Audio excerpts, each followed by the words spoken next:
자, 이거는 이제 우리 아이들이 고등학교를 갔을 때 아무래도 등급 산정이 어떻게 되는지 좀 궁금하실 수 있을 것 같아서 저희가 한번 예를 들어봤어요. 전교생이 200명이고요. 이제 우리 A 학생은 이제 원점수, 학교 점수겠죠. 그 다음에 석차가 이렇게 나와 있습니다. 그래서 200명에서 사실 8등이면 이제 4%. 지금 기존의 1등급이 4%거든요. 이 학생은 기존의 등급을 따져보면 1등급이 되는 겁니다.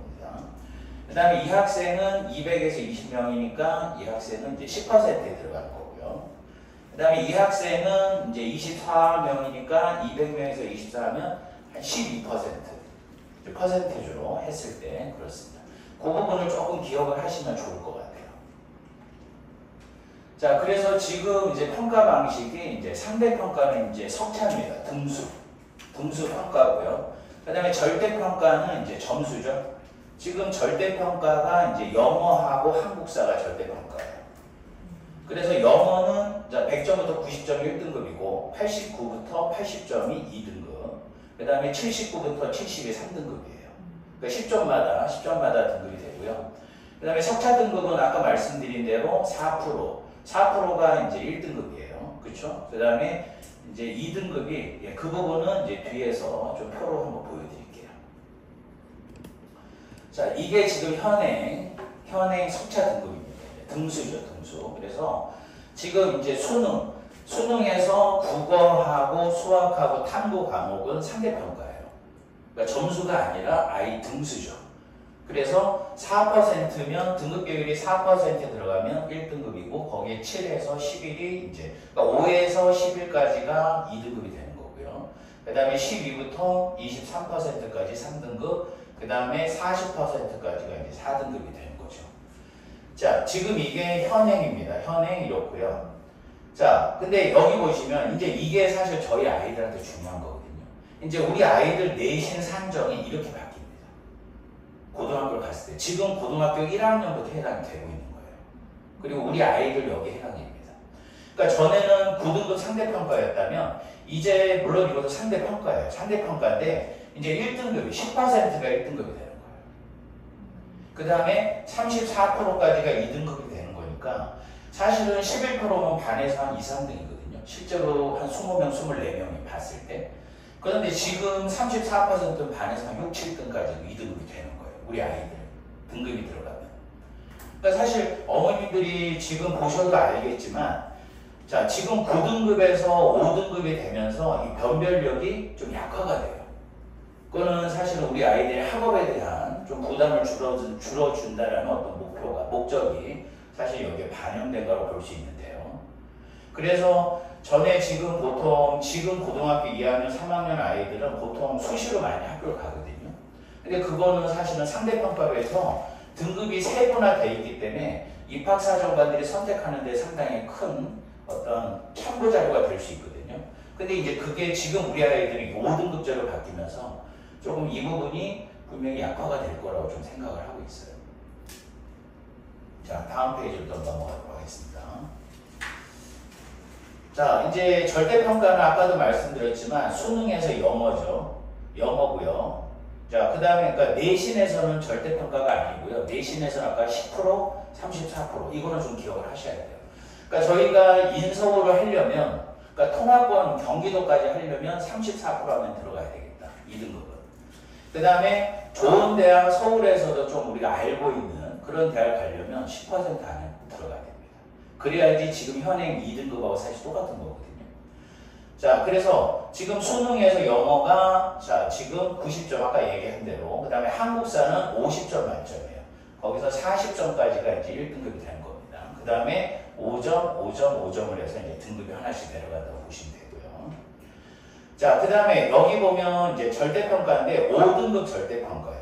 이게 바로 우리 아이들한테 해당하는 중등 내신이 이렇게 산정이 될 겁니다. 지금 이거는 현행하고 똑같아요. 현행 아이들이 지필고사 보고 그 다음에 수행평가 합쳐서 90 이상이면 A를 받았다고 하는 거고요. 그 다음에 지필고사 포함하고 그 다음에 수행평가 포함해서 80점이다. 그러면 이 사이의 점수 아이들은 이제 B가 되는 거죠. 그래서 우리 자사고라든가 특목고를 가기 위해서는 반드시 A를 받아야 되겠죠. A를 받아야지 자사고하고 특목고를 갈 수가 있다 생각하시면 되겠어요. 자, 그 다음에 다음 페이지 보시면, 자, 그래서 그러면 고등급 상대평가, 이거는 지금 현행입니다. 현행이니까 사실 우리 아이들하고는 좀 상관이 없어요. 실제로. 근데 아까 보시면, 그럼 이거는 사실은 뭐를 저희가 참고하면 될 것 같냐면요. 등수가 8등, 20등, 24등, 사실은 이 친구들 같은 경우는 4등밖에 차이가 안 나거든요. 근데 등급은 1등급이 차이가 나고, 사실 2에서 3등급은 큰 차이거든요, 실제로 동국대라든가 건대 이런 아이들은 저희가 2등급 정도가 지원할 수 있다고 보는 거거든요. 그렇죠? 근데 이 4등 차이인데 지금 이 아이는 3등급이기 때문에 사실은 이 등급으로 보고 이제 학교 수시로 봤을 때는 사실은 조금 합격하기 힘든 등급이 되는데 아까 등급 환산한 걸 보면 또 이제 이 등급이 좀 차이가 있어요. 이제 현행은 사실 이렇습니다. 그래서 보시면 그리고 좀 제가 하다 보니까 여러 가지가 좀 돼 있는데요. 이제 우리 아이들이 이제 학교가 고교 학점제라고 혹시 들어보셨습니까? 고교 학점제? 이제 저희 아이들이 어머니, 아버님 고교 학점제예요. 저희하고 똑같아요. 그러니까 지금은요, 쉽게 얘기해서 학교에 가서 잠만 자고 뭐 해도 졸업이 돼요. 근데 이제는 학점을 이수 못하면 고등학교 졸업을 못합니다. 그래서 3년 동안 몇 학점을 이수해야 되냐? 192학점을 이수를 해야 돼요. 3년간. 그러면 거기서 174학점은 뭐냐? 교과. 즉 공부죠, 공부. 쉽게 얘기하면. 그 다음에 이제 18학점은 창의 체험해서 여러 가지 체험 학습으로 18학점은 플러스 돼서 192학점을 반드시 이수를 해야지 고등학교를 졸업할 수 있다. 그 부분은 좀 알고 계시면 좋을 것 같아요. 자, 그래서 우리 아이들이 이제 보시면 좀 많은 변화가 지금 A 학생하고 B 학생을 지금 예로 든 건데요. 이 학생의 관심 진로가 생명과학이에요. 그러니까 여기에 전공하겠다는 얘기죠. 그러면 이 아이가 지금 전공하는, 이제는 아이들이 과목을 선택하는 거예요. 저희가 옛날에 무슨 과목을 대학에서 선택해서 듣고 학점을 이수했지 않습니까? 똑같은 거예요. 그래서 이제 학생들이 이제 어떤 과목을 선택하냐. 그러니까 기본 과목이 있어요. 그것도 말씀이 나옵니다. 뒤에.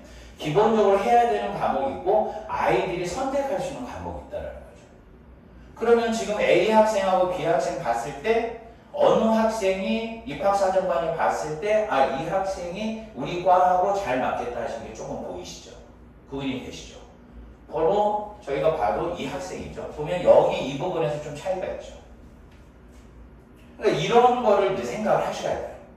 그거를 학생들이 못합니다. 어머님, 아버님이 생각을 하셔야 돼요. 우리 아이가 진로가 어느 진로가 맞겠다라는 게 돼야지 됐을 때 이 부분을 어머님, 아버님들이 해주셔야 돼요. 고등학교 갔을 때. 너는 이걸 하니까 요거를 선택하는 게 좋을 것 같아. 이런 얘기를 해주셔야 돼요. 자, 그 다음에 이제 고교 학점제, 아까도 뭐 말씀드렸지만, 뭐 중학교 때 진로가 사실 중3 때, 중3 겨울방학, 사실 뭐 가르쳐보면 이 아이들의 어떤 적성이나 이런 부분이 사실 좀 나오는 부분이 있거든요. 그래서 이런 부분 선택을 좀 생각을 하셔서, 그리고 이런 부분이 이제 생각이 돼야지 뭐 자사고를 가든, 특목고를 가든, 아니면 우리는 일반고를 가든, 그런 부분을 할 때 좀 도움이 될 것 같고요.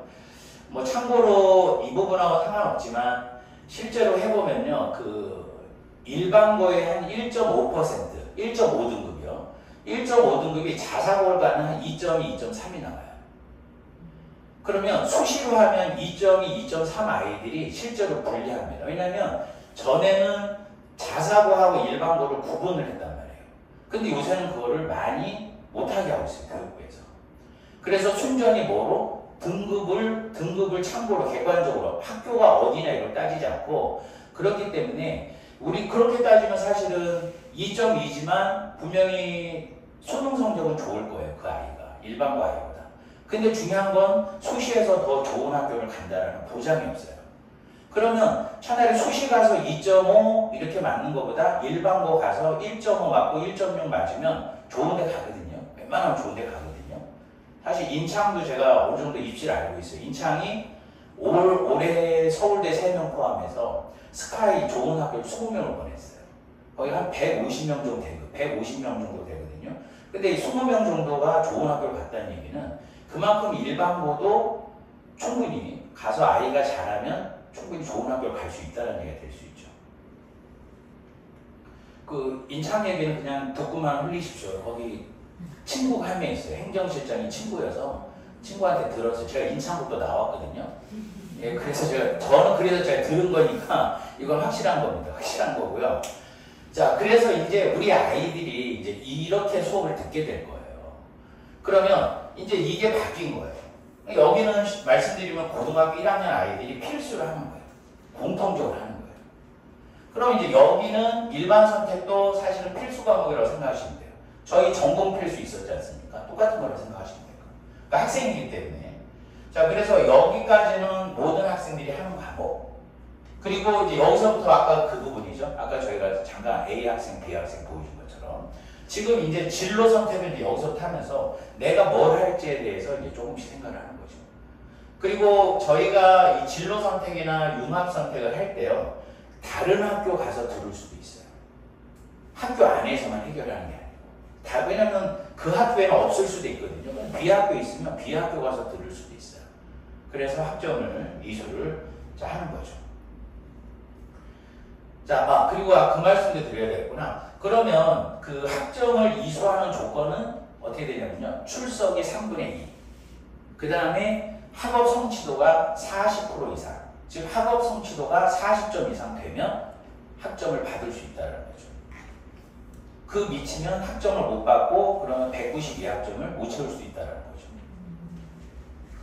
자, 그래서 보면 뭐 수학 부분도 한번 제가 말씀드릴게요. 수학은 뭐 아니지만 자, 그래서 지금 보면 이제 수학이 사실 좀 줄었어요. 그래서 보면 대수가 뭐냐면 수원이에요. 수원. 그 다음에 여기는 미적분 원이 수2예요. 그 다음에 여기 확률과 통계. 그러면 이 확률과 통계는 그러니까 이전의 입시에서는 대수하고 미적분은 공통입니다. 공통은 뭐냐면 다 본다는 얘기예요. 그 다음에 확률 통계가 있고, 그 다음에 기하가 있고, 미적분 2가 있어요. 그럼 그 셋 중에 하나를 선택해서 3과목을 지금 보고 있어요, 지금. 근데 지금 두 과목이 어떻게 됐어요? 없어졌죠. 그 과목들이 사실 이과생들이 상당히 잘하는 과목이에요. 강세고. 대부분 아까 그 선택하는 거, 확률 통계, 기하, 그 다음 미적분 2에서 대부분 문과 학생들이 선택하는 게 확률과 통계예요. 지금 그걸 넣어준 거죠. 그러니까 수학의 부담이 좀 그나마 좀 준 거죠. 그렇죠? 그래도 사실은 우리 이과생들이 확률과 통계도 훨씬 잘합니다. 사실. 그렇죠? 자, 그래서 수학은 좀 그렇게 좀 변화가 생긴 거고요. 여기는 뭐 아까 말씀드린 대로 자, 진로 선택과 융합 선택은 이제 본인이 하는 거에 따라서 조금씩 지금 더 세분화돼 있을 거예요. 이건 좀 나온 지가 좀 된 자료거든요. 융합 선택이나 진로 선택은 더 세분화돼 있으니까요. 거기에 우리 아이가 뭐 할지, 어떤 과목을 진로를 할지에 따라서 또 추가적으로 더 선택하고 그렇게 하실 수 있을 거예요. 자, 그리고 다음으로 좀 넘어가겠습니다. 자, 그래서 아까 말씀드린 대로 내신이 이제 우리 아이들, 그러니까 우리 아이들이 해당되는 겁니다. 내신이 이제 5등급으로 되는 겁니다. 아까 기억하시죠? 1등급은 몇 프로? 10%. 10%. 2등급은 34%. 2등급 내에 들어가야 되겠죠. 근데 이것도 제가 이제 하다 보니까 인터넷으로 여러 좀 정보를 접했는데요. 보면 학생부 종합 전형이라든가 이런 부분에서 교육부에서 20%는 무조건 해야 된다 이런 조건이 있어서 아예 변별력은 좀 약해졌지만 그래도 무시는 할 수가 없다는 거예요. 기본적으로 늘 하는 게 교육부의 방침이니까요.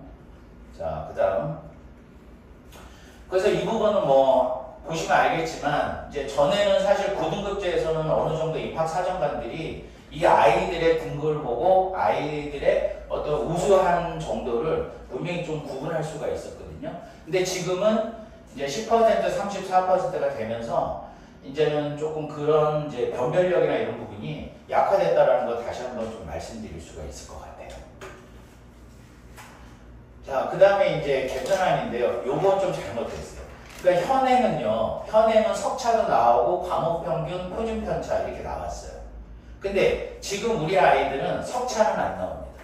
그럼 이게 참 어떤 문제가 있냐면요. 같은 1등급인데도 진짜 전교 1등이 있고 아까 8등인데 저 4등인데 1등급 하나 있잖아요.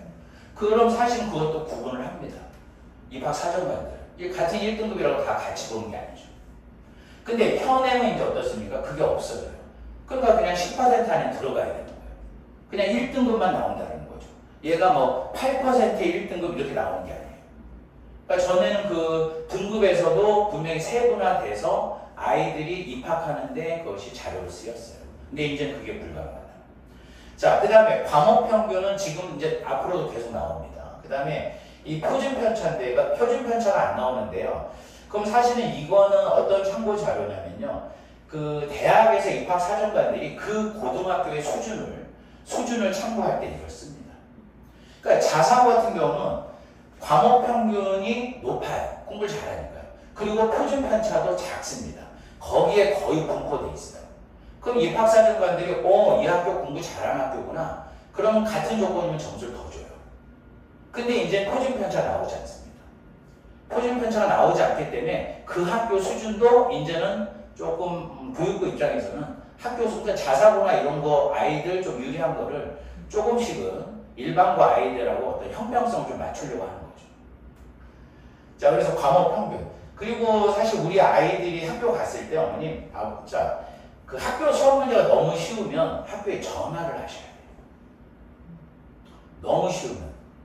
전화를 하셔서 어느 정도 변별력 있는 시험을 내게 해야 됩니다. 특히나 중학교에서.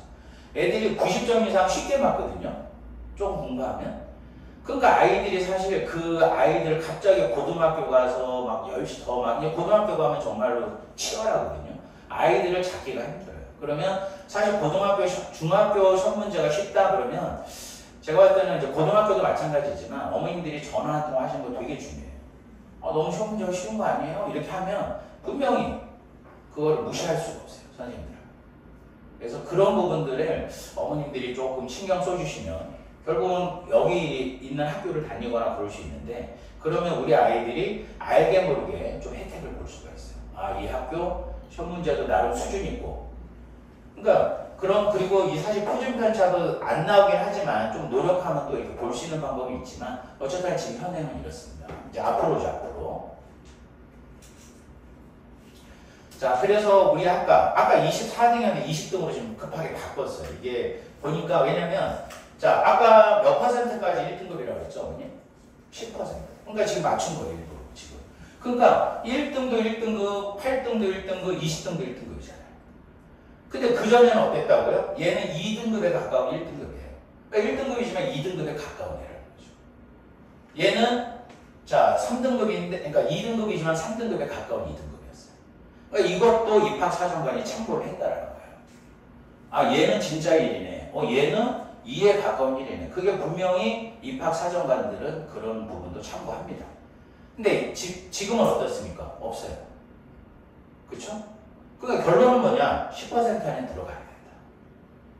그러면 우리 수시에서 내신 점수가 환산될 때 전혀 손해볼 게 없죠. 세분화가 되어 있지 않고 그냥 1이니까요. 그쵸?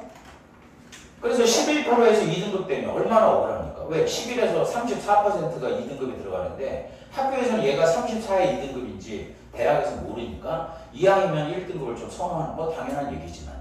그렇죠? 그래서 1등급 10% 안에 들어가기 위해서 노력을 해야 되겠다. 학생부 이제 교과 전형이고요. 그래서 아까 보시면 5등급으로 되면서 사실은 수시에서 내신만을 치중할 수가 없다. 입학 사정관들이. 그럼 뭘 할 수밖에 없냐? 수능 최저 학력 기준을 함께 플러스에 함께 갑니다. 이거는. 그러면 수능 최저 학력을 맞춰야 됩니다. 그럼 이게 사실 얼마나 중요하냐면요. 실제 제가 보낸 아이인데요. 실제로 그 36대 특수교육학과를 제가 실제로 보냈는데 경복고 나온 아이인데요. 걔는 원래부터 특수교육학과를 가고 싶어 했어요. 근데 걔가 1차 이제 걸러내죠. 서류 심사하는데 아예 100번 바뀌었어요. 그리고 수능 점수가 이제 발표나고 거기서 최저 등급이 거기에 있었어요. 제가 그리고 저는 웬만하면 우리 고등학교 저희 지금 고3 아이들 2명 있는데요. 최저가 있는 곳을 쓰게 합니다. 그래서 최저만 맞출 수 있으면 합격률이 확 올라가거든요. 그래서 그 아이가 사실 100번 저 밖에 있었는데 수능 점수 나고 그날 바로 전화 왔어요. 등록하라고. 상육대에서. 그러니까 그 정도로 최저 학력을 못 맞춰요. 그래서 실제로 1대4, 1대4면 최저 학력 기준 이제 수능 점수가 발표가 되고요. 실제 1대2 정도가 됩니다. 반은 못 맞춰요. 그 정도로 수능의 최저 학력 기준이 상당히 중요합니다. 그러면 최저 학력 기준을 그러면 한번 이게 이제 자 최저 학력 기준 뭐 이거보다 요걸 보시면 좋을 것 같아요. 고려대입니다. 고려대. 좀 변함이 있을 수 있지만 거의 뭐 비슷합니다. 전에는 더 타이트했거든요. 그나마 조금 완화된 거예요, 이게. 자, 보시면 고려대야 3합 7입니다. 그럼 3합 7이라는 얘기는 무슨 얘기죠? 뭐 둘둘 3 이렇게 해서 수능을 맞춰주면 된다. 여기는 2합 4니까 둘둘 아니면 하나 셋, 셋 하나 이런 식으로 해서 주요 과목 중에 2개를 4할 이내로 해줘라. 그 다음 여기는 서강대 뭐 3합 각각 3 이상은 해줘라. 3 이내는 들어가라. 그럼 이게 왜 필요하냐면 실제로 학생들을 그 내신으로만 뽑게 되면 실제로 아이들 중에 수업을 못 따라가는 아이들이 상당히 많답니다. 그렇기 때문에 수능 최저 학력을 넣어주는 거예요. 그게 어떻게 보면 객관적인 자료로 좀 보충 자료가 될 수 있는 거죠. 그래서 반드시 저희 아이들은 지금 우리 이제 저하고 이제 시작할 아이들은 이제 그 아이들이 고3이 되고 계속 저하고 한다면 저는 무조건 수능 최저를 맞출 수 있는 아이를 만들어야 된다고 보고요. 그리고 수능 최저가 있는 학교를 반드시 쓰는 게 우리 아이들한테 유리합니다. 최저가 없으면요 경쟁률이 어마어마합니다. 그렇기 때문에 오히려 합격하는 게 더 힘들어요. 그래서 아이들이 오해하고 있는데요. 최저, 나는 안 될 것 같아서 이렇게 하지만 할 수 있으면 최저 등급이 있는 것을 써야 돼요. 그리고 막 몇 달 동안 열심히 해야죠. 맞추려고. 고3 아이들 경우는. 자, 그 다음에 이게 이제 우리 학생부 종합전형에서 그러니까 보시면 이제 전에 비해서 사실은 뭐 아이가 밖에서 뭐 수상 경력이라든가 여러 가지 우리가 입학사정관에 봤을 때 아, 이 아이가 뛰어난 아이구나. 그런 것을 좀 보여줄 수 있는 부분들을 이제 학생부 종합전형 이런 곳에서 쓰지 못하게 했어요. 생기부에. 생기부에 쓰지 못하기 때문에 그러면 생기부에 쓰지 못하는데 그래서 요즘 핫한 게 들어보셨죠? 세특이라고. 이 세특이 가장 핫합니다. 그 세부 능력 및 특기사항. 그래서 성취도 수준의 특성. 그 다음에 참여도, 태도. 그래서 아까 보시면 4등, 8등, 20등인데 이제는 같은 1등급이죠. 근데 세특을 보시면 아 얘는 1등이구나, 얘는 8등의 1등급이구나, 20등의 1등급이라는 알 수가 있어요. 왜냐? 거기에 선생님들이 쓰는데 그 란을 뭐 쉽게 말씀드리면 1등은 빼곡하게 채워서 씁니다. 채워서 써줘요. 빼곡하게. 그럼 자기 학교 1등인데요. 그럼 같은 1등급이에요. 8등급은 솔직히 한두 줄을 제가 이제 그거를 공표를 좀 하긴 힘든데 실제로 저는 이제 봤거든요. 보면 실제로 틀려요. 그리고 1등급은 아주 정말 너무 빼어나다 뭐 이런 얘기를 써줘요. 그럼 얘는 우수하다. 뭐 얘는 잘한다.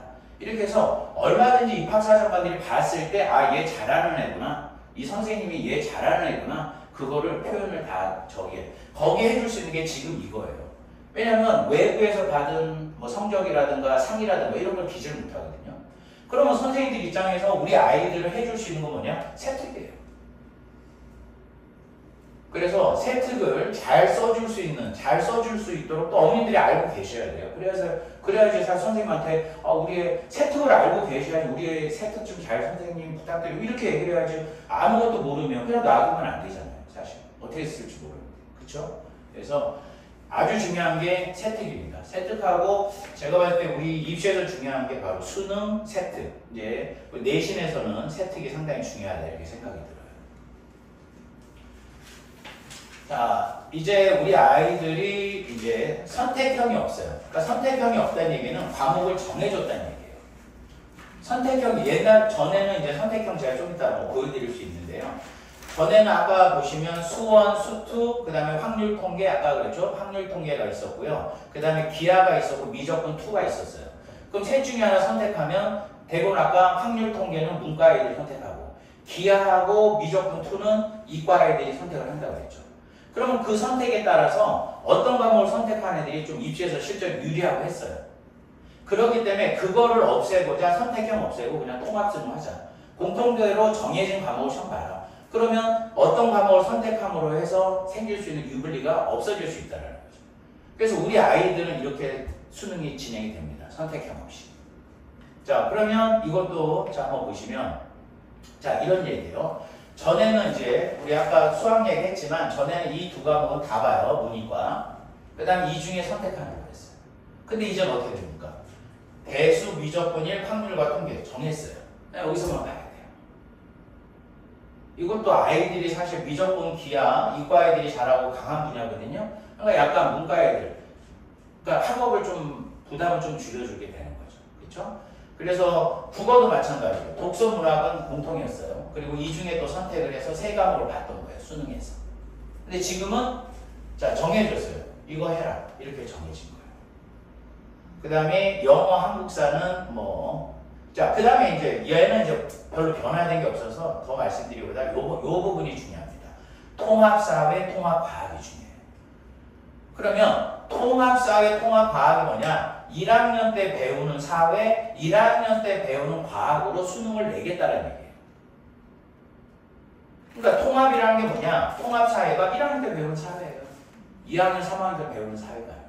그 다음에 마찬가지예요. 과학도 마찬가지예요. 1학년 때 배우는 과학, 여기 이거 가지고 수능에 내겠다. 그러니까 이것도 사실 어쨌든 간에 우리 아이들 부담을 좀 줄여주는 부분이 있죠. 자, 그래서 일단 뭐 사회는 사실 암기 과목이니까 1학년 가서 뭐 해도 괜찮을 것 같고요. 이제 좀 물어보시는 분이 있어서 뭐 좀 준비를 아무래도 우리가 중3에서 중학교 때 준비 좀 뭐 하면 좋을까요? 하면 뭐 과학을 좀 준비해서 1학년을 보내면 좀 좋지 않을까? 이런 생각이 좀 듭니다.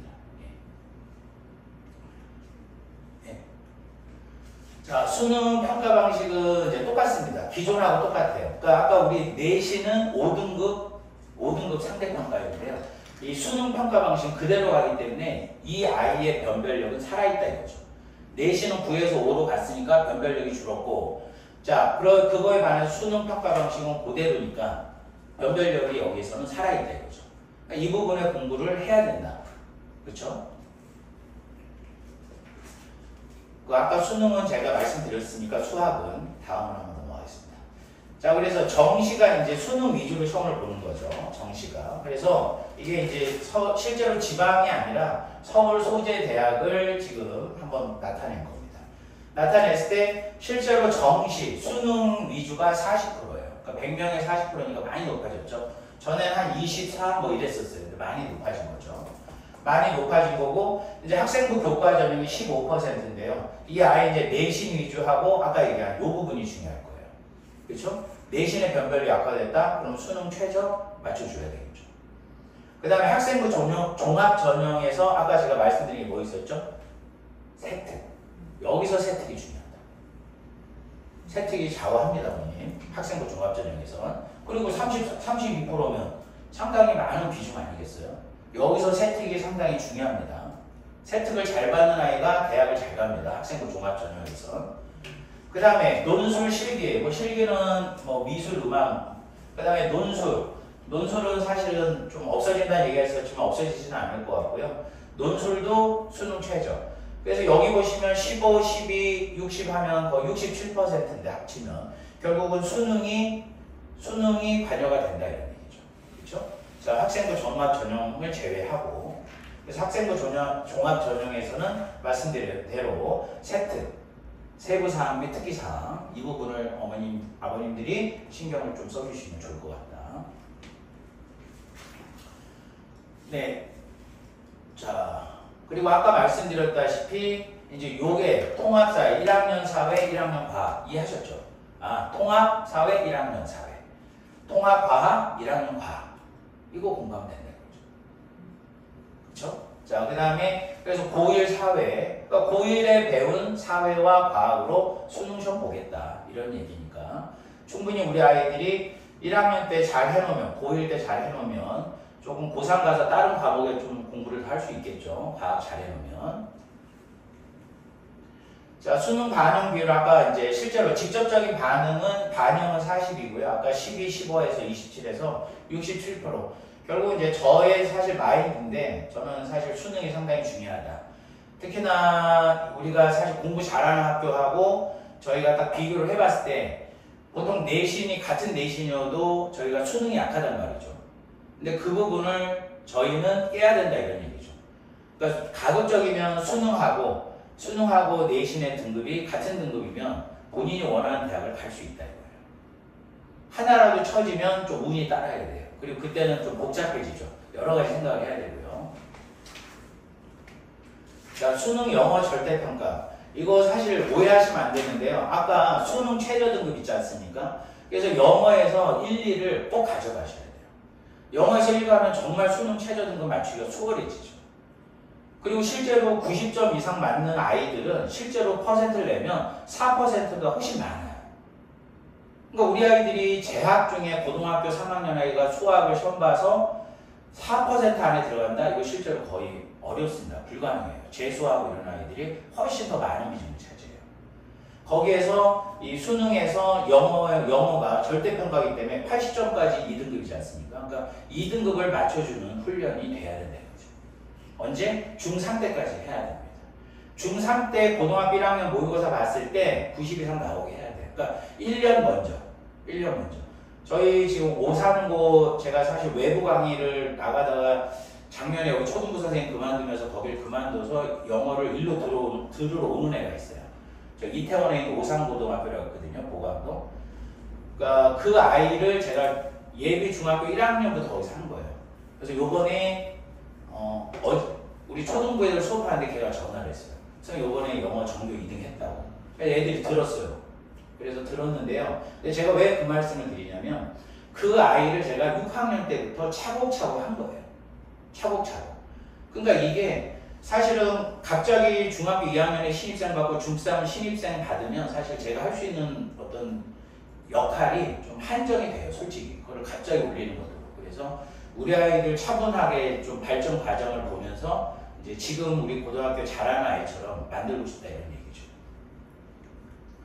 그래서 보시면 이제 24년 붙었는데요. 자, 90점이 거의 8% 육박하죠. 그리고 이때는 사실 어려웠어요. 근데 중요한 건 1등급은 되게 비중이 6% 조금 넘게 나왔죠. 근데 보시면 2등급은 27%. 그러니까 사실은 이렇게 2등급을 맞을 수 있는 과목을 안 하면 안 되겠죠. 2등급을 해야, 그러니까 사실 지금 저희 고3에 한 명이 체대를 하거든요. 거의 작년에 저희 학원 왔는데요. 요번에 이제 한 1년 하니까 정말로 연습을 시키니까 3등급이 저번에는 3등급 나왔어요. 저번 6월은 쉬웠어요. 근데 요번에는 62점을 맞았다고 하는데 얘는 좋아요. 자기가 62점 맞고 지금 4등급이거든요. 그러니까 충분히 연습을 하면 근데 길게 봐야 되죠. 영어라는 게 사실 좀 과정이 그렇습니다. 근데 어쨌든 간에 우리 지금 아이들은 우리 6학년 아이들은 지금 이 형에 비해서는 훨씬 갖고 있는 달란트가 많다는 얘기죠. 그러면 그 아이들은 1등급 안 되면 어쩔 수 없으면 2등급은 그래도 우리가 가야 된다. 그래서 보시다시피 아까 4에다가 7 다음에 11%가 2등급이었는데 여기 보시면 8, 16 하면 거의 26 아니겠어요? 26%면 2등급이 될 수 있다. 그러면 그걸 놓치면 안 되죠. 거기서 3등급, 4등급 되면 최저 등급 맞추는 건 더 힘들죠, 사실. 그래서 어머니 이제 이해하셨죠? 내신보다는 수능이 중요하다. 모든 것 개편이 되면서 그렇다.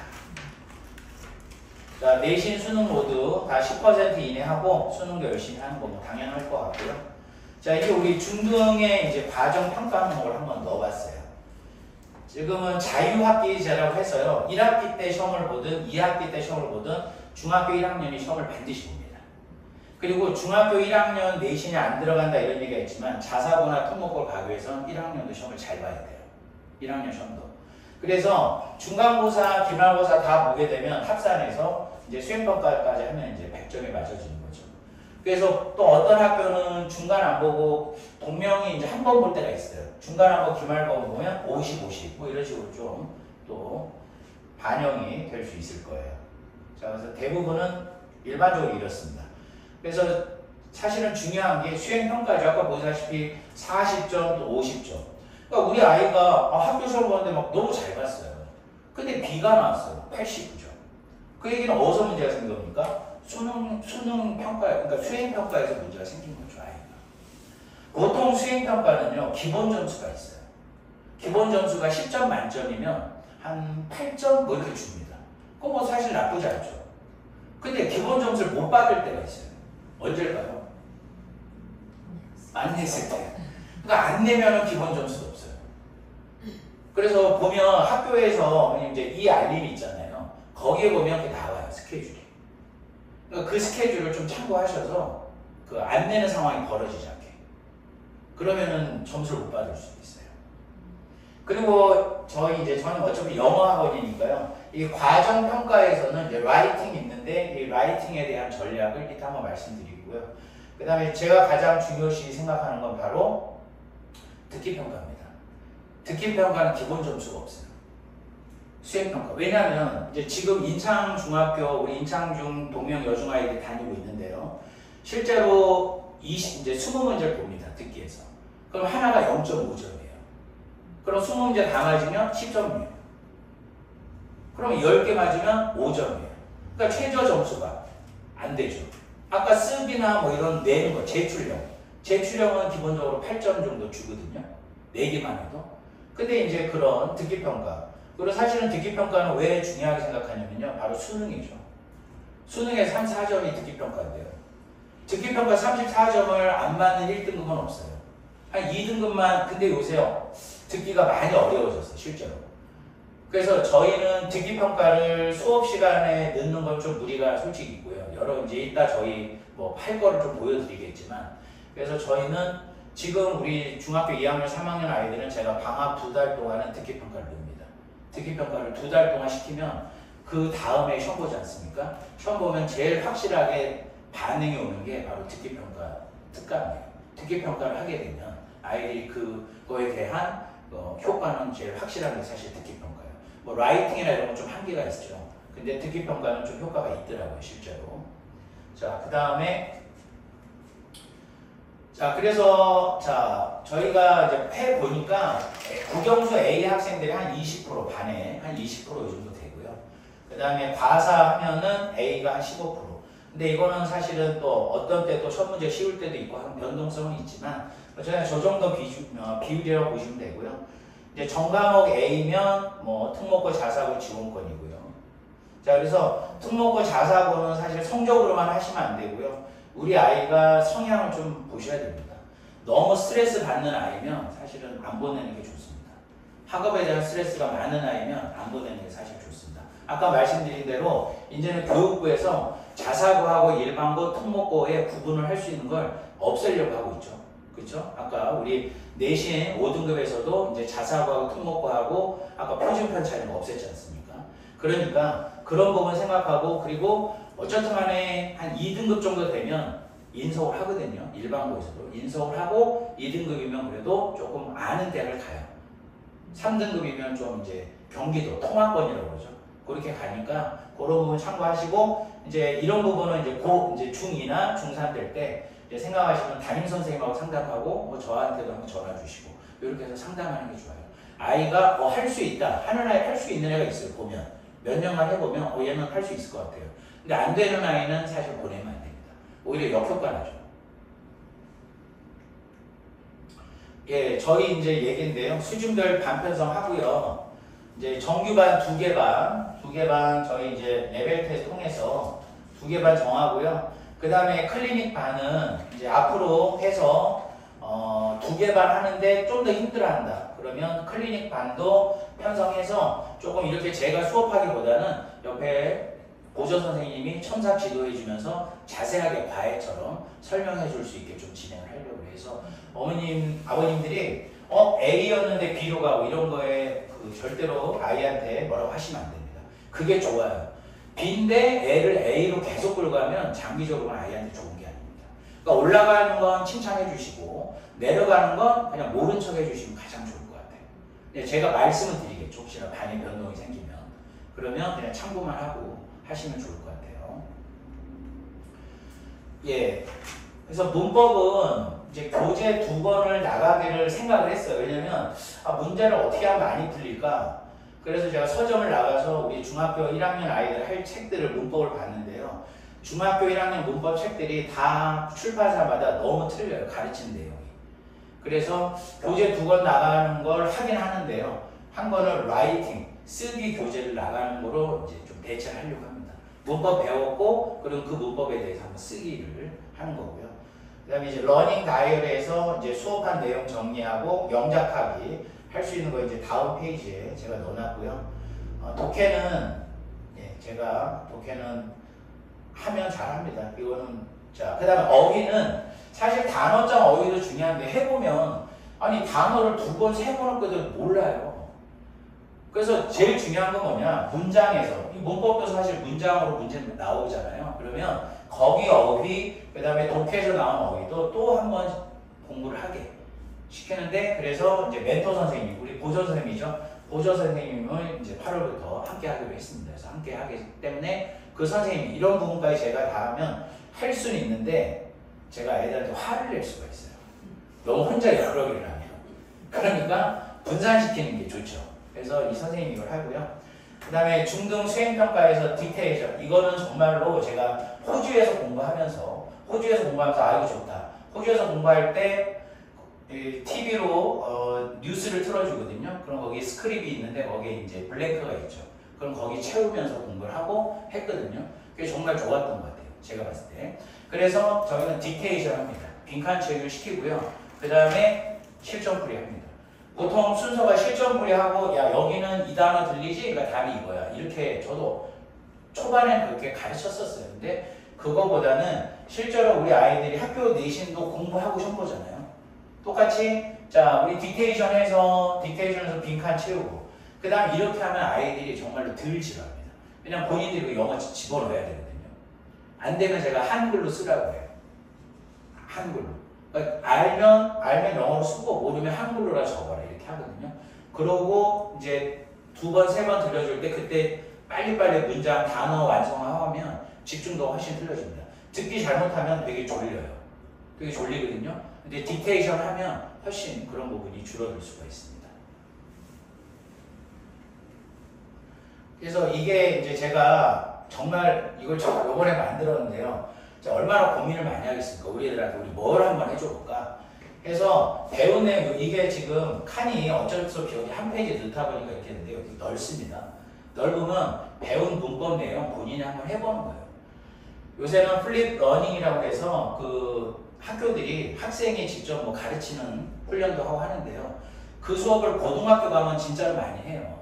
많이 하는데 그런 부분에 있어서 이런 부분이 좀 도움이 될 수 있을 것 같습니다. 장기적으로. 왜냐하면 본인이 문법에 대한 정리를 좀 하고 그렇게 한 아이와 그냥 수업 듣고 문제 푸는 거하고 좀 차이가 있지 않을까? 이것도 해보고, 제가 이제 좀 처음 해보는 부분인데요. 해보고, 이것도 이제 우리 멘토 선생님이 많은 역할을 하겠지만, 해보면서 정말 효과가 있으면 우리 이거를 좀 더 밑에 학년 애들한테도 더 권장을 하고 이렇게 하고요. 그 다음에 여기 그래머 에세이는 여기 코리안, 여기에는 이제 우리 아이들이 한글로 스토리를 만듭니다. 몇 줄. 이거 딱 2줄이지만 더 있죠. 만들고 거기에 대해서 영어 쓰면 이것도 첨삭지도를 할 겁니다. 아, 이거는 이렇게 표현하고 이렇게 표현해야 돼. 그래서 실제로 보면 예를 들어서 그 보통 교과서에 2개가 주요 문법인데요. 그러면 보통 2개 걸 보면 4개 주요 문법을 알아야 되거든요. 그러면 인창고 같은 경우는 어떤 식이냐면 그 4개의 문법을 활용해서 스토리를 만들게 해요. 스토리를 만들게 해요. 그때 도움이 되지 않을까 생각을 해서 이거를 집어넣습니다. 그리고 이렇게 하면 그 이제 패턴이 그래요. 단답식은 물론 나옵니다. 단답식 나오고 하지만 결국은 많은 아이들이 틀리는 곳에서 우리 아이들은 틀리면 안 되지 않겠습니까? 그럴 때 아이들이 써보기를 중학교, 지금 제가 할 때 이거 하면 막 너무 힘들어할 거예요. 힘들어해서 좀 양을 조절을 하겠지만 어쨌든 한번 정착을 좀 시켜보도록 하겠습니다. 정착해서 우리 아이들이 하면 제가 볼 때는 영어 실력이 어느 학원에 비춰도 뒤처지지 않을 수 있을 거라고 생각이 듭니다. 네. 그리고 일단 반배치고사는 이제 날짜는 조금 유동적일 것 같아요. 안 되는 우리 아이들이 있어서 날짜는 바꾸고요. 날짜는 변화가 될 수 있습니다. 이 시간이 될 수 있지만 그 다음에 이제 수업 개강은 8월 4일부터인데요. 일단 반백치료에서 반이 나오질 않았기 때문에 지금 시간표는 확정을 하진 않았는데요. 주 2회 2시간 30분 수업입니다. 그리고 그게 한 30분을 더 할 수도 있어요. 그러니까 영어 단어나 이런 부분이 안 되면 조금 더 학원에서 시켜서 보내겠습니다. 그 다음에 과제도 만약에 안 되면 학원에서 준비를 좀 시켜서 보내도록 하겠습니다. 과제도 마무리돼서. 자, 그래서 이것도 그러니까 주 2회 150분, 180분 수업 이렇게 생각하셔도 될 것 같아요. 쓰기 자신감 해서 이 문법에 관련된 문장 쓰기거든요. 같은 출판사 거고. 그래서 같이 병행하면 좋겠다는 생각을 했어요. 그 다음에 이제 어휘책은 Next, This is 목화인데요. 이거는 실제로 12월 되면 거의 그 교보문고도 그렇고 거의 없어요. 그러니까 가장 많이 쓰는 겁니다. 실제로 가장 많이 쓰고 가장 괜찮습니다. 가장 괜찮은 거여서 저희는 이제 빨리 시작하니까 저희가 이제 8월 시작하기 전에 제가 교재는 한 번에 준비하고요. 어머니 어차피 저 인터넷 사도 10% 할인되고 하잖아요. 10% 할인은 되니까요. 똑같이 그렇게 하고 수업 방식은 독해 지문 설명하고요. 그 다음에 지문 해석 과제 가고 관련 문제 이제 워크북 포함해서 관련 문제 과제로 나갑니다. 그 다음 문법은 설명하고 그리고 거기 문법에 있는 교재에 있는 본책에 있는 샘플 문제 반은 저하고 풀 거예요. 실제로 문제 많이 풀리고요. 그 다음에 문법 과제는 본책에 남은 문제 하고 그 다음에 아까 얘기한 러닝 다이어리 하고 영작 아까 있었던 영작 쓰기 있었죠. 그 부분 같이 숙제 나가고요. 저는 사실은 우리 중학교 1학년에서 가장 중요한 게 저는 어휘라고 생각합니다. 어휘라고 생각하기 때문에 30분, 50분인데 어느 정도 양 그리고 단어는 제가 만든 양식이 있어요. 아까 그 교재로. 그래서 뜻이 적어져 있어요. 그럼 우리 아이들이 영어로 적게 해서 시험을 볼 겁니다. 영어로 해서 시험을 적고 그리고 이건 학생마다 좀 틀립니다. 어떤 학생은 좀 더 시키고요. 어떤 학생은 조금 양을 조절할 겁니다. 초반에. 자, 그 다음에 수업한 내용과 과제는 부모님, 학생, 선생님 단톡방으로 제가 보내드립니다. 이거는 실제로 지금 하고 있어요. 고등학교 애들은 하고 있지 않지만 중학교 아이들은 제가 몇 년 동안 하고 있습니다. 수업한 내용하고 제가 다 보내드립니다. 과제하고. 그래서 어디 과제했는지 보시면 돼요. 그리고 남아서 이제 교재가 이제 과제가 안 되면 좀 남아서 해야죠. 그렇죠? 남아서 해야지 아이들이 좀 집에서 하려고 할 것 같아요. 집에 막 일찍 가려고 하고 하니까요. 그 다음에 이제 기본적으로 이 학교 내신인데요. 이제 이건 사실 내년 얘기지만 우리 중학교 1학년은 이제 시험 보는 학교하고 시험 보지 않는 학교가 나눠져요. 보면 어떤 학교는 1학기 시험 보고 어떤 학교 2학기 시험 보거든요. 근데 이거를 같이 병행할 생각입니다. 중학교 1학년은요. 일단 중학교 1학년 영어 같은 경우는 너무 양이 작아요. 그래서 충분히 병행을 해도 문제가 없는데요. 더 큰 문제는 이거는 실제인데요. 지금 아이들이 열심히 공부하다가 4주 동안 내신하잖아요. 그럼 거의 바보가 돼서 가요. 왜냐면 영어 단어도 다 스탑하죠. 문법도 스탑하죠. 배운 거 내신은 어차피 중요하니까 2, 3학년은 어쩔 수 없거든요. 근데 우리 중학교 1학년은 좀 병행을 하자라는 게 제 생각이고요. 지금 병행을 하고 있습니다. 지금 중학교 1학년이 3명이 있는데요. 그 아이들은 병행을 했는데 문제가 없습니다. 시간도 부족하지 않고요. 그 다음에 주말 보강이 들어가요. 부족하면 주말 보강 제가 2번 넣고요. 부족하지 않으면 주말 보강은 1번 넣고 지금도 그렇게 하고 있습니다. 2주는 제가 꼭 보강을 시켜요. 근데 잘하는 애를 굳이 이렇게 불러서 하는 것보다 좀 그런 부분은 제가 좀 유연하게 하고요. 그리고 우리 중등 수업료가 아버님 27만 원인데 고민 많이 했거든요. 25만 원으로 하기로 했고요. 또 형제 할인도 1만 원 가능하게 해서 최대한 제가 좀 해드릴 수 있는 부분을 좀 해드리고자 이렇게 좀 준비를 했습니다. 그래서 참고하시면 좋을 것 같고요. 그 다음에 여기 한번 밑에 보시면 이제 8월 4일 초등부 선생님 이수진 선생님이고요. 동국대 서울 캠퍼스 영어 영문 전공하신 분이에요. 그러니까 믿고 맡기셔도 되고 나이도 젊기 때문에 좋다고 봅니다. 저는 아이들하고 호흡도 되고 그 다음에 초등 논술도 저희가 실제로 지금 중고등 국어 논술 하고 있어요. 우리 하고 있거든요. 근데 하고 있고요. 그래서 초등, 고등 논술 국어를 개강이 아니라 실제로 하고 있는데요. 이제 초등부도 지금 선생님이 조정민 선생님이고 한국예술종합대학교 극작과 전공해서요.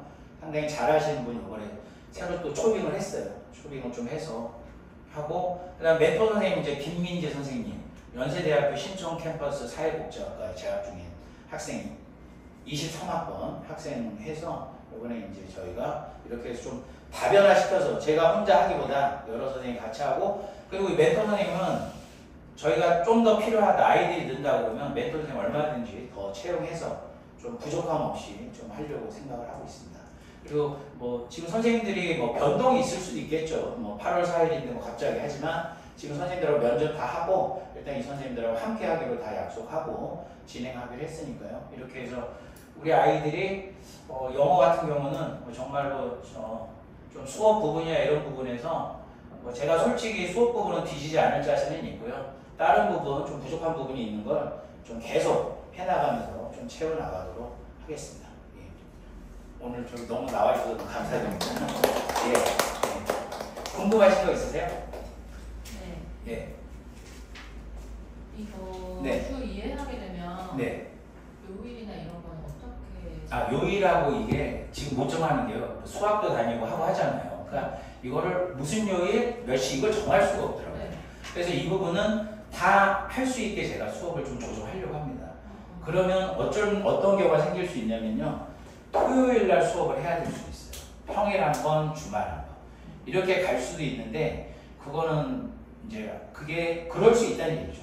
그러니까 저는 가급적 저학년은 주말 겹치고 싶지 않거든요. 그래서 일단은 근데 제가 사실 8월 4일 날 잡은 것도 방학이잖아요.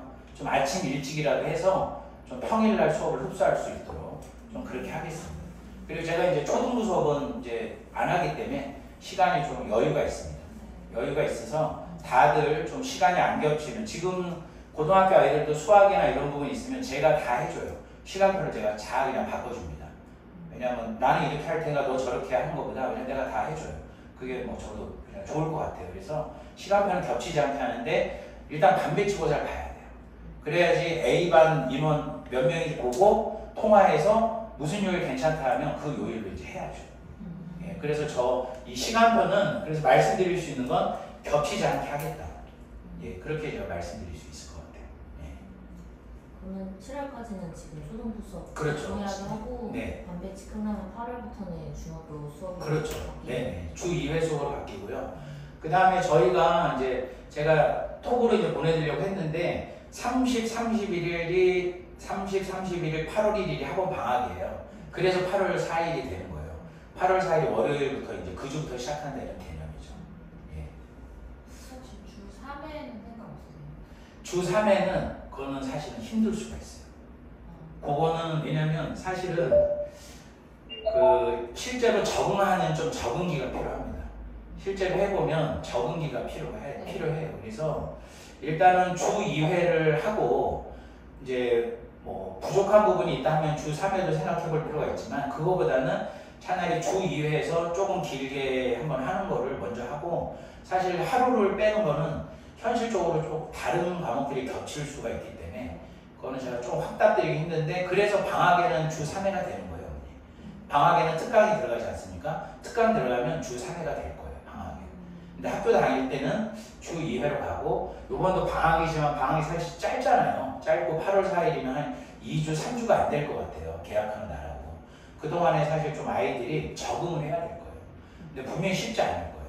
그냥 과제도 그렇고 되게 쉽지 않을 수 있어요. 예. 그럼 이거 중학교 강의 가면 네. 예를 들면 한 달에 한 번 정도 테스트를 하거나 이렇게 뭐 올리고 내리고 하실 일이 그거를 3개월에 한 번 하려고 해요. 한 달은 제가 볼 때 너무 배우는 부분이 초반엔 제가 되게 좀 진도를 느리게 좀 나가려고 하거든요. 그리고 그거는 할 생각이에요. 한 챕터가 끝날 때 테스트는 할 거예요. 근데 이제 반배치고사는 반 변동 한 3개월 한 번 그 정도가 좋을 것 같아요. 아니면 3개월이 길면 그거는 제가 한번 2개월 정도 그거는 생각해보고요. 일단은 한 단원이 끝나면 단원평가 보고 그거에 대한 보고는 드릴 거예요.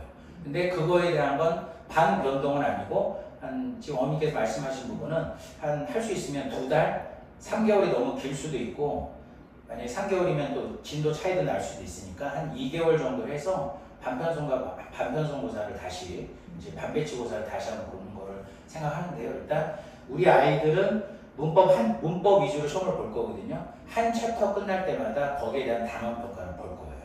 그러면 그 평가 결과나 뭐 평가지 같은 경우는 다 혹시 보내주실 생각이세요? 그렇죠. 예, 그래서 일단 평가지는 제가 항상 하는 게 그 아이들이 시험 보면 제가 오답 노트를 만들게 하거든요. 그래서 테스트 했고 평균 몇 점에 우리 아이가 몇 점 받았다. 그리고 요번에 오답 노트가 과제로 나간다. 그럼 한번 집에서 또 확인하실 수 있을 것 같습니다. 예. 한 반에 대략 몇 명 정도? 그것도 비밀. A만 2명 이게 기본적으로 지금 6학년 친구들 몇 명? 11명 있어요. 아, 11명 있고요. 그 중에 이제 뭐 중학교는 뭐 딴 데 사겠다 이런 분도 있겠죠. 그런 부분도 저는 생각을 하고 있고요. 그러면 뭐 한 8, 9명은 하지 않을까? 8, 9명 정도에서 한 3명, 5명 뭐 이런 쪽으로 갈 수 있지 않을까? 그렇게 좀 생각하고 있습니다. 예. 시간은 요일은 안 정해졌어요. 시간은 예, 시간도 못 정했습니다. 아, 그래요? 예. 왜냐면 시간도 사실 그렇죠. 요일이 정해져야지 시간을 좀 정할 수 있거든요. 저는 그래서 3시로 시작을 하고 생각은 3시 생각을 하고 있어요. 좋아요. 그러니까 예, 2시 반에 애들이 끝나니까요. 그래서 제가 초등부 수업을 왜 그만뒀냐면요. 3시 수업을 하려면 제가 할 수가 없더라고요. 그래서 초등부 수업을 제가 이제 선생님 새로 뽑았고 3시부터 하면 아이들이 바로 올 수 있잖아요. 그리고 제가 알기로 수학 같은 경우는 5시 뭐 이때부터 시작할 거거든요, 보통. 그럼 저희는 안 되면 2시 반에 시작을 하든 해서 우리는 좀 일찍을 시작하자 이거죠.